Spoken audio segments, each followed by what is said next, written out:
প্রিয় নবী মায়ার নবী রাহমাতের আলম, তোমার জন্য কাঁদে আমার পাগল পারা মন।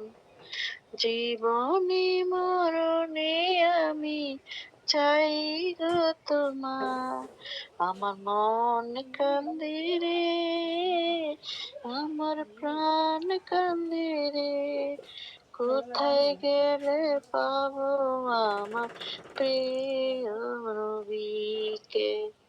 বুঝছে? মদিনার যাত্রা পথে কত লোকজন আসে যাতে, তোমরা যদি যাও গো মদিনা, কইও গিয়া নবীজিকে আমারি সালাম। তুমি আমার নবী গো।